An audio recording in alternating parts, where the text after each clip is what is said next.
I know you will join me in welcoming you warmly. We have the most fabulous closing speaker for this very special day and very special set of conversations. We have talked today about cross-cutting and the imperative to work in a team-based environment. We've talked about cross-cutting initiatives. We have talked about the transformations that California is seeking to ensure improved outcomes for vulnerable populations, to address disparities, to address health equity in truly meaningful ways. We have had these rich conversations. So the conversation that we will have this afternoon with Commander Matthew Johns is going to be particularly fitting and a perfect way for us to conclude our day. Commander Matthew Johns is the Regional Health Administrator for the U.S. Department of Health and Human Services, Office of Assistant Secretary for Health in Region 9. He has had a rich career focused on public health, focused on prevention, focused on ensuring the kind of outcomes that we are all focused on in our work, both collectively in environments like this and in our professional lives and our professional careers. So I will invite you to join me with a warm welcome for our closing speaker, Commander Matthew Johns from Region 9, who will share his thoughts with all of us this afternoon. Thank you.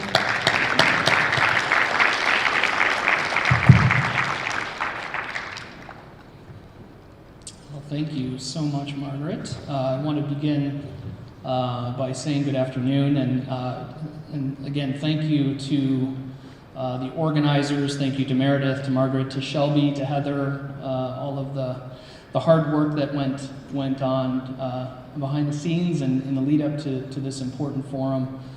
And again, thank you for the warm welcome, of course. I'm honored to be part of this incredibly important policy discussion. And I'll do my very best to close us out this afternoon, and hopefully we can use this as, again, a springboard to continue the important conversations that were started here.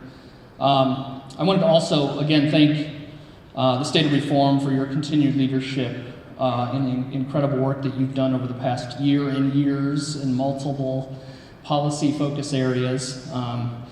There is no question that your work has helped to really shepherd in some meaningful, and I would say the most forward-leaning policy and legislative solutions in California, and as we know in California, those ripple effects carry across the country. So, thank you for that. There are multiple areas that we in U.S. Department of Health and Human Services, and specifically our teams here in Region 9, have as alignment with many of these policy focus areas. Naturally, many of these include a focus on increased homelessness in the elderly population, youth behavioral health, as we heard about this morning, sexual and reproductive health, harm reduction around the evolving and increasingly complex fentanyl and xylazine and other SUD, OUD-related challenges in our cities, but also in our rural communities, in our tribal lands here in Region 9.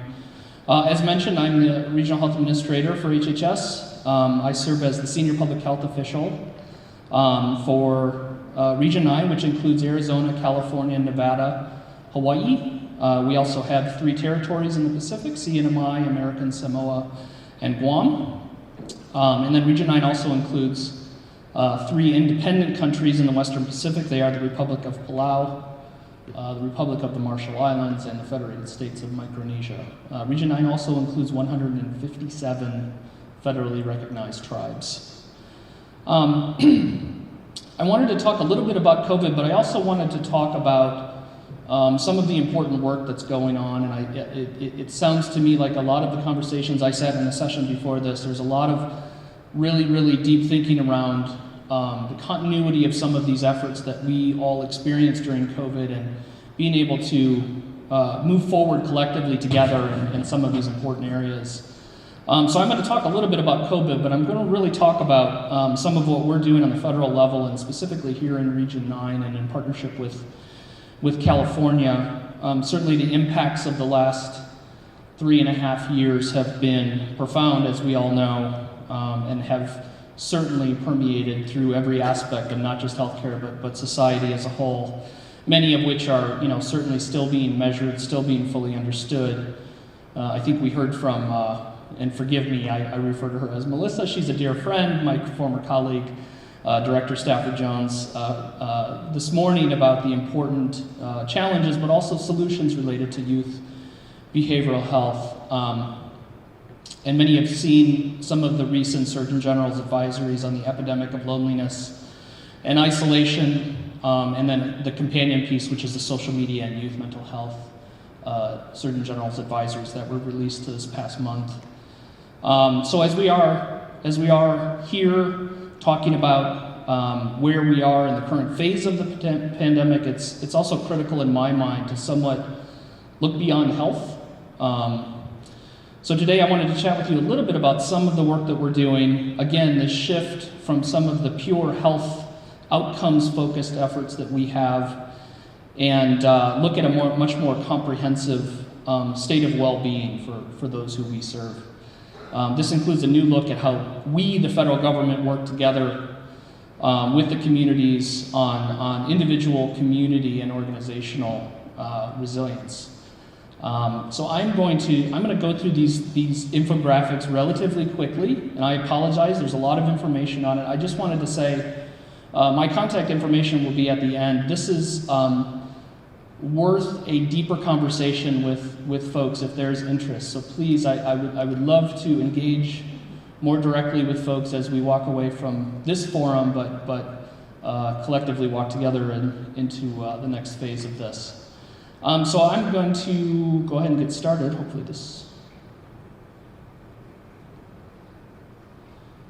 I'm just going to do this a little bit quicker, if you don't mind, in the interest of time. So I'm going to talk a little bit about the federal, the Equitable Long-Term Recovery and Resilience Federal Plan. And I'm going to do my very, very best to not use too many acronyms. But one acronym that I will use is ELTRR, which is what we use to refer to this, or the federal plan, which is what we'll be talking about. And again, as we've discussed, originated from COVID, but really represents a multifaceted evidence of all of the system failures that existed during COVID, and it takes information and unique challenges that were highlighted, some of which you could see here on the right, and apologies if this is somewhat small, and learned from it and actually started to develop some policies and frameworks around what this means for us moving forward. So that was a statement of need. It's important to map out that the ELTRR really doesn't come from within government. It comes from the Thriving Together group, and for those interested, thriving.us. This is a springboard plan that was developed by the NGO community, actually, with a focus on the vital conditions and, as we all know, the social determinants of health, with a focus, again, on overall well-being for the communities that we serve. And what we then did in this process was took all of the items here in the far right column, which are a smattering of executive orders and other government efforts on really a wide variety of different activities, and pulled together this federal plan to be able to streamline some of the work that we do, and we'll talk a little bit about what exactly that meant. But this was the idea behind this was to transition us away from COVID, look at what the next 5 to 10 year time horizon is, and start to really generate some meaningful change in all of these different incredibly dynamic and complex areas of work that you see on the right-hand side. I'll just mention a few. Certainly climate and crisis, my office, the Office of the Assistant Secretary for Health, was the first agency in the government to launch the Office of Climate Change and Health Equity. We also have a new office, the Office of Environmental Justice. Some of the Justice 40 work that's taking place within HHS is being overseen by some of those offices. I'm going to talk quite a bit, if time permits, about some of the housing work that is happening, not by our agency, but other agencies and departments across the government, as we know that is a fundamental, a foundational issue as we talk about some of just the public health challenges that we face. So the vital conditions for health and well-being, again, the framework provides this actionable organizing structure around these 7 vital conditions. This is not new to those of us in the public health community. We often discuss the social determinants of health.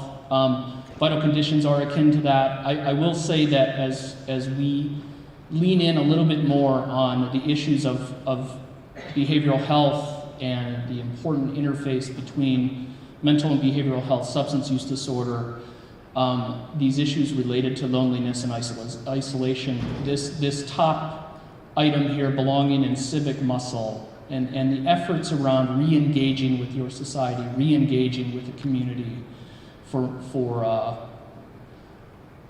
meaningfulness and again pointing to well-being. And then you can see the other of the 7 vital conditions: thriving in a natural world, basic needs in health and safety, humane housing, meaningful work and health, lifelong learning, and reliable transportation. So I'll just talk about this briefly. This is a very long laundry list. The point in this slide is that it was agreed upon at the very highest level of all of these let's just say gigantic government agencies, that this will be the federal plan moving forward, and the agreed upon objectives within the federal plan will be really kind of the way forward as we talk about community resilience, individual resilience, and recovery specifically out of COVID. These are some of the principles that are covered within it. I won't read all of these out other than to say one of the items, and I think the benefits of coming together with this federal plan, was to work to align things like vernacular and terminology, and what do we mean when we say resilience. And I think that these start to put a framework around some of that. And in doing so, believe it or not, all of those different departments and agencies actually did come together and generate this agreed upon whole of government definition of resilience that will guide this federal plan moving forward. And so this is what was agreed upon by all of those 45 departments and agencies and many others. That list is growing daily. So, a couple of other comments. This federal plan for us on the federal family is really meant to be a starting point for us to, again, as mentioned, better coordinate, better align steady state resources in the pursuit of well-being. And the plan goes honestly beyond just the federal efforts as well. And in this diagram here, it rebalances, I think, a lot of the work back to the community where most of the work is happening. Where we found, again, during COVID, that the organizations, the small community-based organizations, the university partners, the folks who were coming to the table and assisting with things like contact tracing, the very welcomed and new emphasis on the importance of things like community health workers and promotoras, and being able to kind of take some of that and rebalance it to where the resources need to go, which is back at the community level. So again, community-centered prioritizes the work at that level. Some clear goalposts for us on the federal side. A shared framework across the different agencies that we mentioned, and then the shift in the lexicon. using shared language and for the first time, I will say, from my perspective, and I often say from a public health perspective, I can sit down with partners at all levels throughout my region, and I can talk about EPA resources and equities in climate. I could talk about HUD resources and equities on housing. So this breaks down a lot of barriers. I could talk about some of the FEMA resources measured in the billions and billions of dollars that are now focused not on post-disaster recovery and post-disaster response, but are on pre-disaster affordable and equitable housing and pre-disaster resilience with a sharp focus on equity. So this is the first time that, certainly as it relates to kind of this whole of government approach to this, that this shared lexicon will help to kind of serve as a tool to be able to kind of merge those conversations and break down some of those resource barriers which we know exist. And then I'll just talk a little bit about some of the work that we're doing with California. California, through the Department of Public Health and their Office of Health Equity, led by Dr. Rohan Radhakrishna. California stood up and they raised their hand and they said, we want to be the first state out of the gates on this. We want to be the first test case of using the vital conditions with a focus on well-being. And so as we move forward, California, as it often is, and I benefit from this as close partners with not just folks in the Department of Public Health, but across the California state government and partners at the local level, that we are in a very unique situation that we will be able to test this idea moving forward and be able to hopefully start to rethink and refocus some of our efforts on some of these larger expansive public health challenges that we have. I did mention here just preparation for as we venture into the interpandemic phase. In my previous life, I was an infectious disease epidemiologist. When we talk about pandemics, you're either in one or you're between them. And so we are indeed in the interpandemic phase, waiting for the next one. Hopefully we could wait a little bit longer.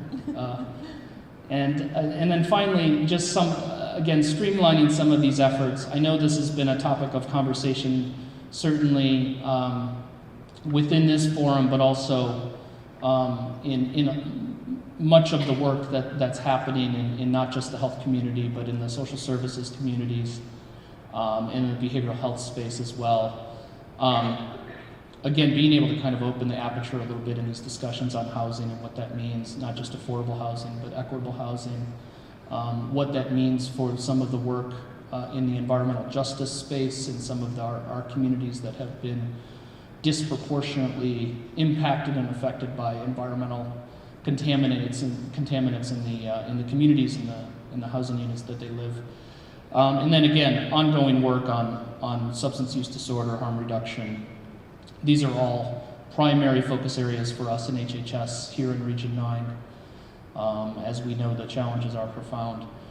And then again, our continued work with our partners and friends at SAMHSA, at the Administration for Children and Families, Administration for Community Living, on all of the challenges that we still have and still will be working on and hoping to find solutions to over the next 3 to 5 years. But I think this plan that we've come up with is certainly getting us pointing us in the right direction. So with that, I will say thank you. And again, just I wanted to give some of my contact information. This is a much larger and in-depth conversation that we would love to have with all of you. So please reach out if you can. My colleague Erin McDonald is leading this in Washington. She comes from the Administration for Children and Families. She's a social scientist. And she will spend 2 hours on the phone with anybody talking about this because it is her passion and she's very good at it and loves it. And so again, we would hope that there will be some follow-up certainly from this discussion. And with that, I will pass it back to you. Thank you. Great. Please join me. I will invite you to have a seat here, and as always, welcome any questions for Commander Johns.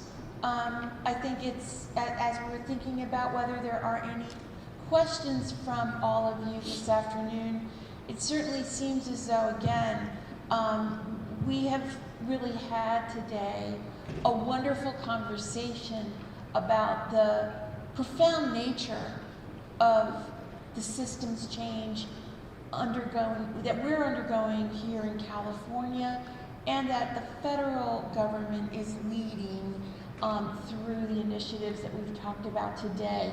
And I don't know about all of you, but I think it's just fascinating that we bookend our day with such concrete conversations about what it takes. We heard from Melissa Stafford Jones this morning about the authentic and material ways in which we engage stakeholders, we address how we work interdepartmentally within California state government. We've heard from Commander Johns this business of really both learning the vernacular of partner agencies and then really moving into common themes around achieving this critical resilience that is hopefully going to provide a strong infrastructure for us and for our communities. So very much welcome questions and comments from all of you. I'll start things off because I'm so terribly shy. Interested in your thoughts about, when we talked with various speakers about this, what it looks like or what we think a future state looks like at the local level when we will have achieved some of these preliminary goals. And of course we know change of this magnitude and scope takes years, not months, but love to hear your thoughts and imaginings around a future state that reaps the benefits of this kind of approach. Yeah, thank you for that. I think it's been a fascinating journey in the discussions that we've had, and I'll mention a few examples. As we talk about community resilience, I think it's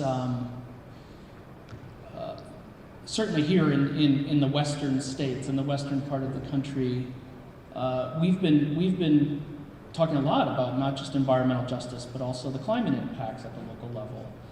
And as we broaden out the discussions a little bit on this community resilience, we've had some fascinating partners come to the table, local libraries and certainly the community-based organizations that we all know, but also many others that, I'll be frank, from the health community we're not necessarily used to working with. But as you talk about different approaches to local level, hyper-local level community resilience, you start to hear some of the work, again, kind of tying back to the work that was happening during COVID in places like local libraries and local community centers, and how they were serving as these and I use this term very carefully, but these navigation hubs for their folks, for their communities, and how impactful that was. And as we know, in public health, all things are local in that way. But I would say, shifting that paradigm and that balance to be able to then provide the proper resources and empowerment of those types of organizations and community members who will, I would say, have a better foundation with the community and how that works better. And so we are doing this in a few areas, certainly in the space around extreme heat out here in the western states, and specifically in California, Nevada, and Arizona, but also up in Washington State with my colleagues and with partners at NOAA and NASA and a variety of other partners. But being able to kind of take, again, these kind of unwieldy at times federal resources, but take them, but actually point them in some of these areas that we know, and I will say from a public health perspective, when you talk about things like cooling centers during heat events, a lot of times what we see are those cooling centers are a small microcosm of what's happening in the community in terms of services and what's provided. And so all of those different examples of ways that we can do that better at the local level and resource it properly and work and empower those community members that are leading that. So that's just one example, I think. And then I think more broadly, what I will say is the importance of being able to break down these barriers as it relates to some of the resources and the alignment of some of these different kind of more now generic. In the public health world, we've always asked for more generic funding to be able to do true capacity building, true workforce development outside of these silos of individual diseases. And so that's starting to happen, and it's also starting to happen, I think, in this larger conversation on resilience. And so the hard part is not yet overcome, but being able to then kind of use that again as a springboard to be able to do what we really need to do at the local level. Thank you. Mm-hmm. Thank you. That's very, very helpful. One thing that we, and I'm mindful of time, but one thing in terms of, and if there's any questions, please raise your hands. Oh, you have a question? Go ahead. Sure, I'll just chime in here. I know it's hard to see me. Yes. Just Kathleen from HMA. You talked about sort of thinking about it as rather than as an emergency response or pandemic response to pandemic preparedness and emergency preparedness. What do those shifts look like? What does that mean you're doing differently or thinking about differently when you're getting that inter-pandemic thing going? What is the changes that you're seeing in order to be more on the preparedness side? Well, again, I think one area that I think that we are exploring in a much more direct way is our partnership with academic institutions. I think we've always had them. I have 50 different partners in academic institutions on things like women's health and maternal health and a wide variety of kind of public health issues. In this resilience space, I think being able to kind of leverage some of those program partners, not just in academia, but as mentioned, the community-based organizations and again, some of the new community-based organizations and volunteer organizations that we on the health side haven't historically worked with. FEMA has a program called, oh boy, I'm going to botch this, VOADS, volunteer organizations, I don't know what the A stands for, post-disaster. And so they go in with these big organizations, all that we know, Catholic Charities, Red Cross, and the big ones, but then they also have the opportunity and the ability to work with the smaller volunteer organizations as well. Well, that's kind of a traditional post-disaster structure. And so the idea now is to be able to now partner with FEMA. So Region 9, my region, is the first region in the country that has developed what we call the Integrated Strategic Plan. So we in HHS are working now with FEMA in this Integrated Strategic Plan to transition from response to recovery, and then also have the work that we do within this Integrated Strategic Plan then inform all of the variety of new things that FEMA is doing on building new housing structures that aren't the trailers and the hotels that are traditionally part of kind of the FEMA post-disaster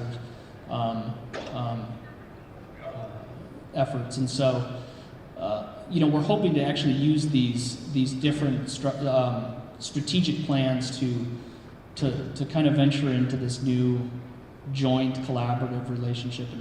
And in the equity space, and we talked about this a little bit earlier,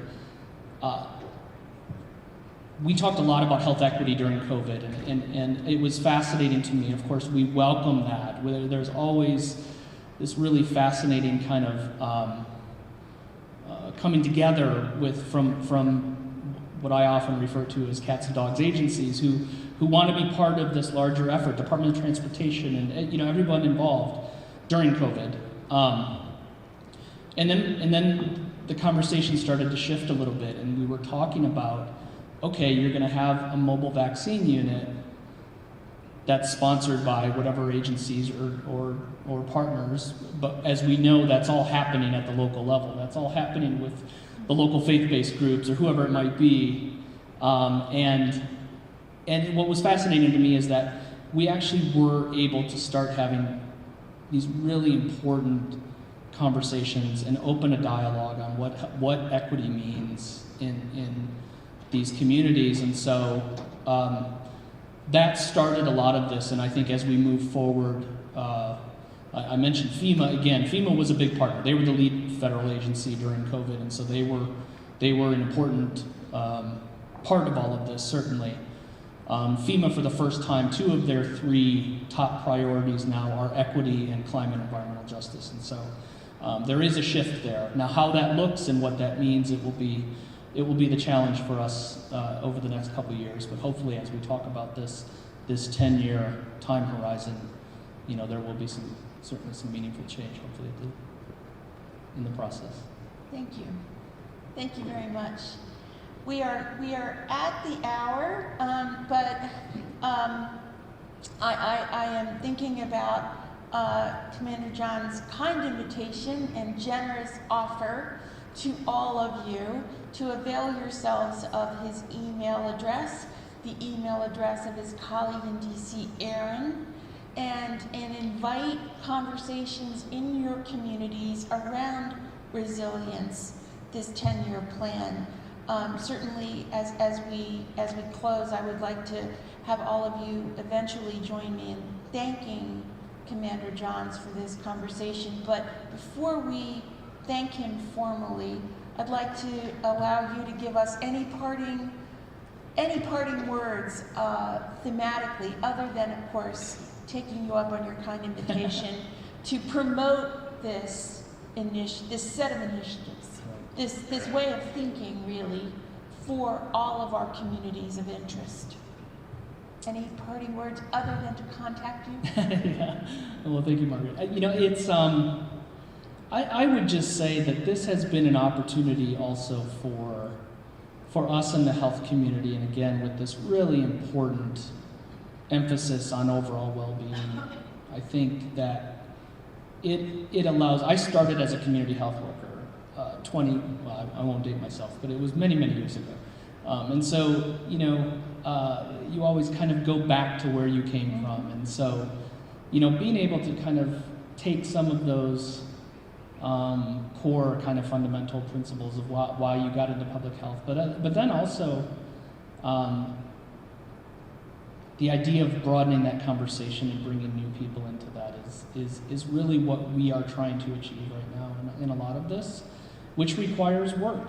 It's not just the lexicon issue. It's not just the terminology issue. It's really taking a look at very big and complex kind of government structures and figuring out ways to rethink and refocus on some of the work that we do that is happening at the local level. And so my takeaway from all of this has been on the federal government side, we are working to kind of work better together. We're hoping that as that's going on, we can start to have these more kind of deliberate conversations on community and local resilience in parallel to that, because it's incredibly important. Well, perfect. So everyone, contact Commander Johns. Keep talking about resilience, and please join me in a warm thank you.